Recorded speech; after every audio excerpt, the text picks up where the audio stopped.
তিনটি বদঅভ্যাস যাদের, এক, মান আগফালনা কলবাহু আন যিকরিনা, যার অন্তর আমি আল্লাহর জিকির, আমার স্মরণ থেকে খালি। 3 ঘন্টা যার লগে চলার পরেও একবার নাফরমানের জবান দিয়া আল্লাহর নাম বের হয় নাই, সুবহানাল্লাহ, আলহামদুলিল্লাহ, আল্লাহু আকবার, লা ইলাহা ইল্লাল্লাহ, এমন কিচ্ছু বাইর নাই। শুধু দুনিয়া, শুধু বেড়া, শুধু বেড়ি, শুধু ভাত, শুধু চাল, শুধু লাউ, শুধু কদু, শুধু ফাঙ্গাস, শুধু তেলাফিয়া, শুধু এই দুনিয়া দুনিয়া দুনিয়া, এই নিয়েই কথাবার্তা, এগুলো নিয়েই আলাপচারিতা। আল্লাহর নাম, নামাজের কথা, আখিরাতের কথা যার জবানে নাই, যার দিলে নাই, যার উচ্চারণে নাই, আল্লাহ বলে বন্ধু তার সাথে উঠবেন না, বসবেন না, চলবেন না, সম্পর্ক রাখবেন। নারে তাকবীর, নারে তাকবীর, জরুরি। আলেম উলামা যেখানে, আলেম উলামা যেখানে, কোরআন সুন্নাহ যেখানে, ইমানদাররা যেখানে, মোমেন, নারে তাকবীর। বুঝলেন? মোমেন কার সাথে থাকবে? এক নাম্বার, যার অন্তর আমার স্মরণ থেকে খালি। আরে তুই কি মানুষ রে বেড়া? 3টা বাজে তার লগে বাইরিলা ছেলে, এই ছেলেরা, আরে একটা ছেলে হইলে একটা ছেলে বুঝো। তুমি যদি মার সন্তান হও, তুমি যদি মুসলমানের ঘরে জন্ম নিয়ে থাকো, তোমার বাবা মুসলমান, তোমার মা মুসলমান, একটা ছেলে, আমার কথা শোনো, একজন 3টা বাজে বাইর হইলাই ফোলাডির লগে, রাতের 10টা পর্যন্ত আড্ডা দিলা, 7 ঘন্টা, একটা ছেলে তোমার একবার বললো না যে দোস্ত আসরের নামাজ পড়তি না, মাগরিবের নামাজ পড়তি না, এশার নামাজ পড়তি না? তুমি কোন দুঃখে এই ইবলিসের লগে চললা? এ তো শয়তান। কথা বলেন না কেন? এগুলো শয়তান না? তো কার লগে চললা?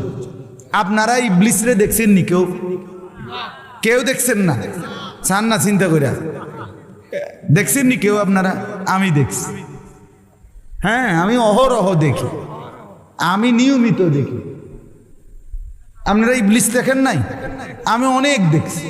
কোরআনে আল্লাহ বলছে ইবলিস ইন্নাশ শাইতান, মানুষের প্রকাশ্য শত্রু, আদুব্বুম মুবিন। এখন যে কোনো হুজুরে জিজ্ঞাসা আপনি, কোরআনে আল্লাহ বারবার বলছে শয়তান কি শত্রু? প্রকাশ্য শত্রু। কি শত্রু কর না? তাহলে আল্লাহ বলতেছে শয়তান প্রকাশ্য শত্রু, তো আপনি দেখতেন না কেন? না দেখলে তো আপনি গোপনে কইলে হইলে, গোপন শত্রু কইতে হইলে। বুঝেন নাই আপনি কথাটা? হ্যাঁ, বুঝা গেল। প্রত্যেকটা গুনাহ যেখানে সোয়ার হয়, যার উর্ফে সওয়ার হয়, তেই শয়তান। আপনি শয়তান দেখতেন না কেন?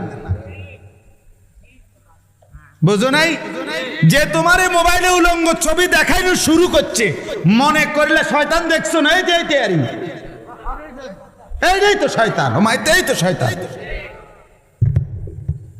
যেই মেয়ে বেপর্দা নিজের শরীর দেখাইয়া হাঁটতেছে 8-7 কাপড় পরে, তুমি ইবলিস দেখছো না? এই যে হাঁটতে যায় যে শয়তান, এই যে যাইতে আছে দে বুড়ি, তো ও মামনে চিনছেন না? ইবলিস,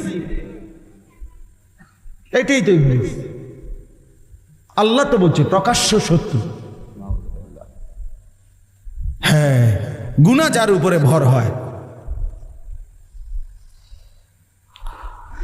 2 নাম্বার, ওয়াত্তাবা হাওয়াহু, আল্লাহ বলে বন্ধু জীবনটা যার মনের ইচ্ছা মতো চালায়। কোরআন কোথায়, সুন্নাহ কোথায়, আল্লাহ কোথায়, ইসলাম কোথায়, আল্লাহর হুকুম কই, রসুলের সুন্নাত কই, কিচ্ছুর কোনো খবর নাই। তার মনে যা চায় সেভাবেই চলে। আল্লাহ বলে বন্ধু এমন মানুষের সাথে বসবেন না। এই জন্য বলি চাচারা, বাবারা, যেই 5 জনের লগে আপনি প্রত্যেক দিন বিকাল বেলা বসেন, তারা তো বিড়ি খায়, আপনি কেমনে তাগর লগে বসেন? 5 জন বিড়ি খাওয়াই না লগে বইলে ফেরেশতা তো আপনারে, এর মধ্যে আপনি যে বইছেন ফেরেশতা আপনারে মনে করবে এই 5 জনের লগে এবড়া হলো জুনায়েদ বাগদাদি, তো কি আব্দুল কাদের জিলানী, কি কোন একজন বুজুর্গের নাম কোন এবড়ারে, একটা কিছু কোন আমনে কোন ডকের কি বোঝা যায় না? হ্যাঁ, আমনে যে চিকন টুলের মধ্যে চা দোকানে 6 জনের লগে বইয়া বইয়া টেলিভিশন দেখেন, আমনে কি ডকের মানুষ বোঝা যায় না। হ্যাঁ, এবারে এনে বইয়া কই বালা মানুষ তো দেখি না, কীর্তন দেখবেন আমনে, চাচা বালা মানুষ আমার লোকে নাইবেন আমনে। আমার মাদ্রাসার মধ্যে 85 জন ছাত্র হেফসখানায় পড়ে, শুধু হেফসখানা, মোট ছাত্র 400, আলহামদুলিল্লাহ। তো এরা রাত্রে 3:30 বাজে উঠে, রাত 3:30 বাজে এই মাসুম বাচ্চারা যখন ওঠে আল্লাহর কোরআন নিয়ে পড়তে বসে, আপনি এটা একবার দেখলে না বুঝবেন ভালো মানুষ কারে কর। সাধুয়ানে কীর্তেন টুয়ান বালা মানুষ, হ্যাঁ, বিড়িখানার ফাঁকি দিয়ে বালা মানুষ টুয়ান কীর্তেন। রঙিন টেলিভিশনে রাক্ষসের মতো আক করে টেলিভিশন চান, আপনি কীর্তেন ভালো মানুষ টুয়ান। আপনি কোথায় পা? ভালো মানুষ তো চা দোকানে থাকে না, ভালো মানুষ তো টেলিভিশনের আড্ডায় থাকে না, ভালো মানুষ তো বিড়ির আড্ডায় থাকে না। ভালো মানুষ যদি খোদার কসম না থাকতো আল্লাহর জমিন চাঁদ উঠতো না, সূর্য উঠতো না। নেককারের জন্য আল্লাহ দুনিয়া সাজাইছে। সিটার বাটফার বেঈমান নাফরমান নেককারের উসিলা খাইয়া যায়। আরে বেটা, হাদিস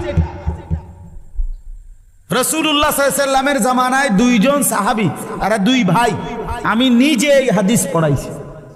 2 ভাই, আপন 2 ভাই, একজন কামাই রোজগারি করে, আরেকজন নবীর কাছে হাদিস শিখে, সারাক্ষণ নবীজির কাছে ইলম শিখে আর কি। তো ওই ভাই একদিন আইসা নবীজির কাছে বলছে, ইয়া রাসূলুল্লাহ, তে একটা কাম করে না, হাদিস এটা একটা কাজও করে না, সারাক্ষণ আপনার কাছে ইলমের জন্য পড়ে থাকে, হ্যাঁ, হাদিস শেখার জন্য, আমি একলা কষ্ট হয় আমার। আল্লাহর নবী সাল্লাল্লাহু আলাইহি সাল্লাম বলছেন, লাআল্লাকা তুরজাকু বিহি। সাহাবী শুনো, ওই বেটারে কইছে, বড় মিয়া রে, আল্লাহ পাক তার বরকতে তোমারে খাওয়ায়।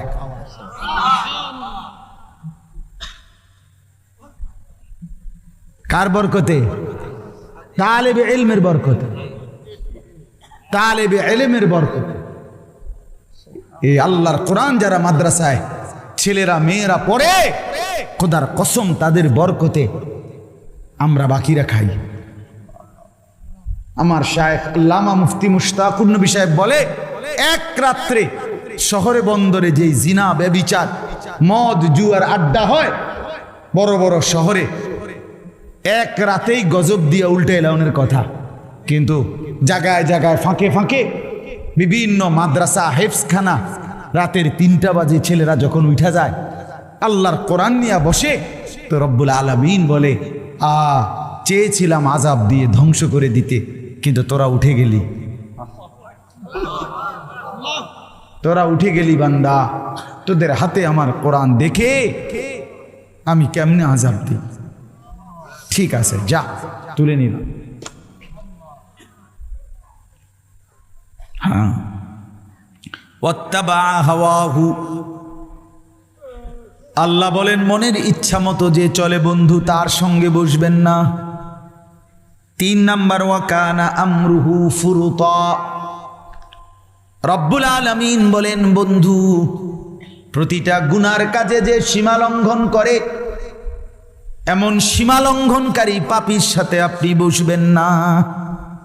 একটা তো হইল গুনাহ, কোনদিন ভিন নারী দেখে ফেলছেন, গুনাহ হয়েছে, তওবা করে নিছেন, আল্লাহ ভুল করে ফেলছি। আর একটা হইল আপনার জিন্দিগি টেলিভিশন দেখা, রেখে সীমা লঙ্ঘন না? একটা হলো গুনাহ হয়ে গেছে, মিছা কথা একবার কইয়া লাইছেন আপনি, মনের বেখেয়াল কইয়া লাইছেন, আল্লাহ মাফ করে দেন, ভুল হয়েছে আর বলবো না। আর একটা হলো ওজনে কম দেওয়া, এটাই আপনার ব্যবসা, আপনার সিস্টেমে এটা, আপনি কাস্টমারের লগে কাঁচা মিছা কথা কই, আছে না এমন কথা বলেন?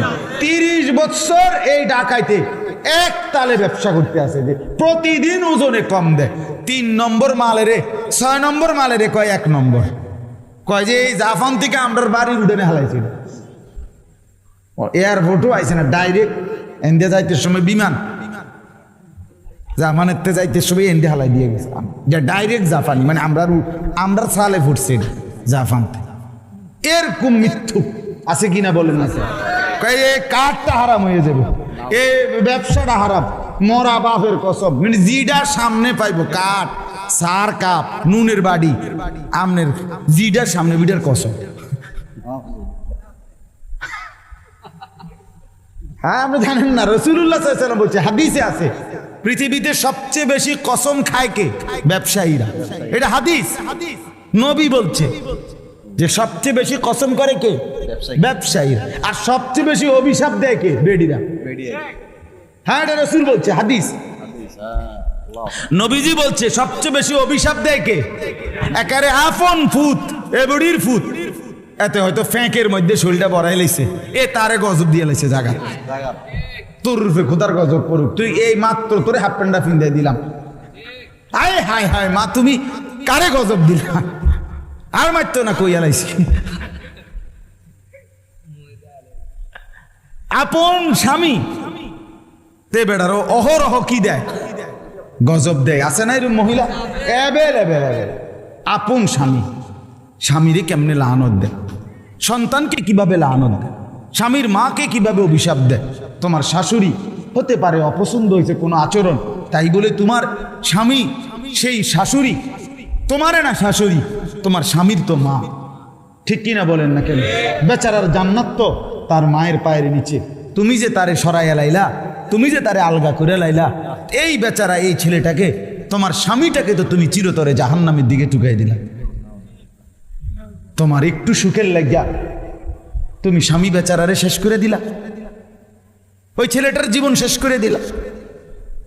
মার অভিশাপে, বাবার অভিশাপে সন্তান জাহান্নামী হবে না? কথা বলেন না কেন? তখন জাহান্নাম থেকে বাঁচাবে স্ত্রী। তো মার অভিশাপ যখন পড়বে তো স্ত্রী বাঁচাই দিবে না? বাবার অভিশাপ যখন পড়বে তো স্ত্রী বাঁচাই দিবে না? খেয়াল করে ছেলেরা বাবার বলেন, হ্যাঁ, স্ত্রীকে স্ত্রীর হক দেন, স্ত্রীকে স্ত্রীর প্রাপ্য দেন, স্ত্রীর উপরে জুলুম করবেন না। স্ত্রী জীবনের সঙ্গী, ভালোবাসার সঙ্গী, দয়া মায়ার সঙ্গী। স্ত্রী সে আপন, সে কলিজার টুকরাই, সে ভালোবাসার প্রিয়জন, সব ঠিক আছে, সব ঠিক আছে। স্ত্রীকে সর্বোচ্চ ভালোবাসা এটা কোনো গুনাহ না, কারণ এটা হালাল। কথা বলেন না কেন? কিন্তু তাই বলে মার উপরে জুলুম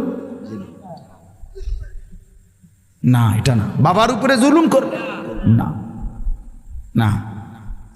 স্ত্রীর হক স্ত্রীকে দেন, মার হক মাকে। আহা, কত পরিমাণ আজকে সন্তান 6 মাস লাগে না, মা বাপ থেকে সন্তান স্ত্রীর প্ররোচনায় আলাদা আলাদা আলাদা। মা বোঝেন তো, সে তো আগে পড়ালেখা করছে, কাম কাজ শিখছে না, রাইতারে না, এত বড় সংসার। বোঝেন তো মা, আমি আপনাকে ওদিকে খেয়াল রাখবো মা। হ্যাঁ, বধু নিক গাই শহরে, কি সুন্দর আলা, কি সিহন কথা কইলেন আপনি।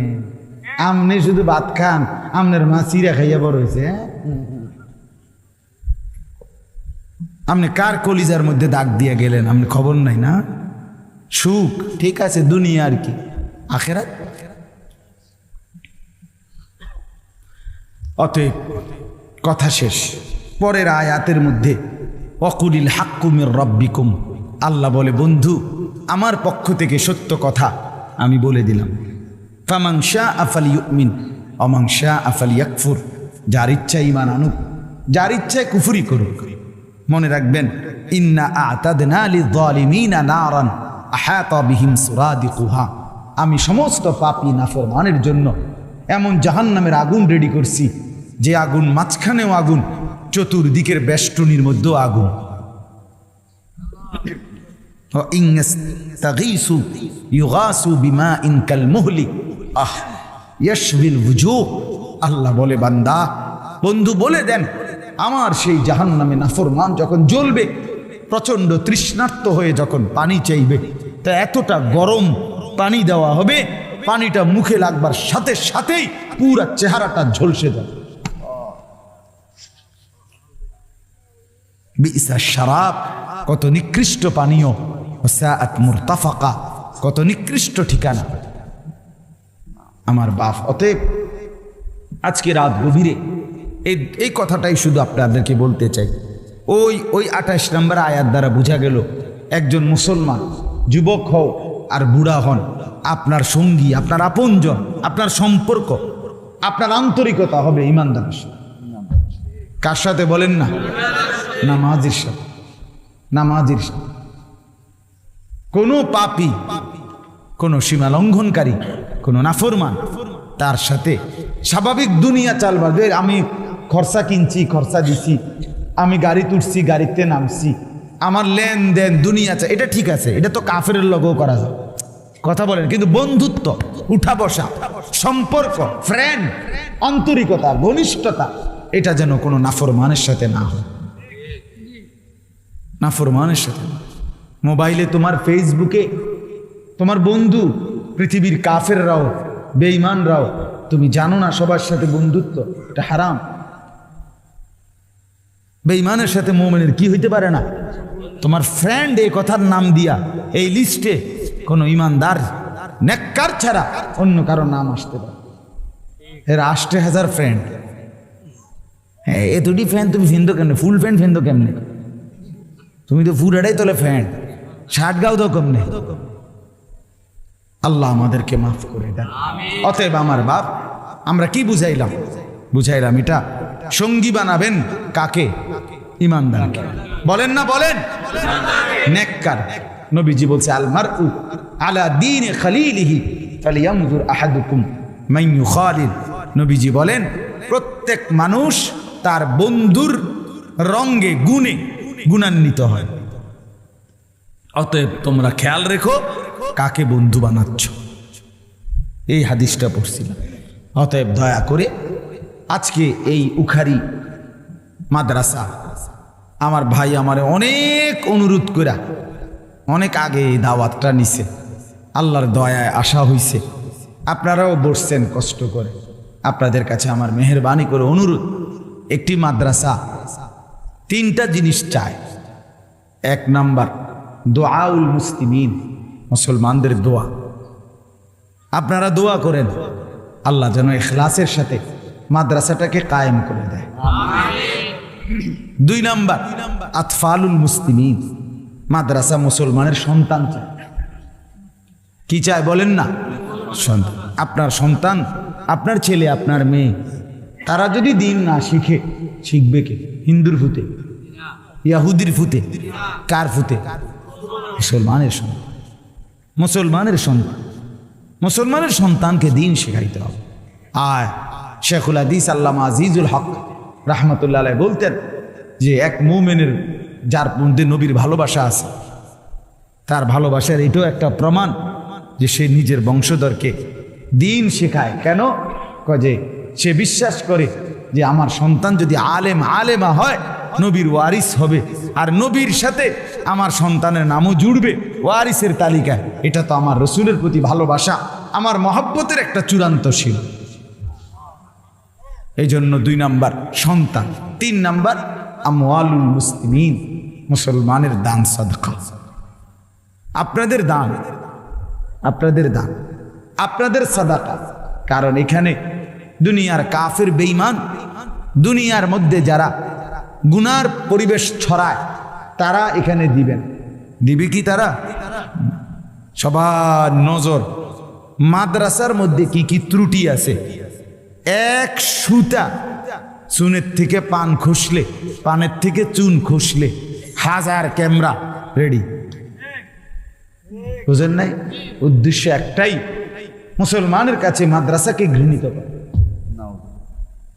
তাহলে এই জন্য আপনারা যদি সহযোগিতা না করেন, আপনারা মুসলমান, আপনারা ইমানদার, আপনারা দিনদার, আপনাদের সহযোগিতায় মাদ্রাসা আগাবে। আপনাদের এই হালাল টাকার থেকে, উপার্জনের টাকার থেকে অল্প অল্প করে দেওয়া। বলেন, শুনেন কথাটা বুঝছেন?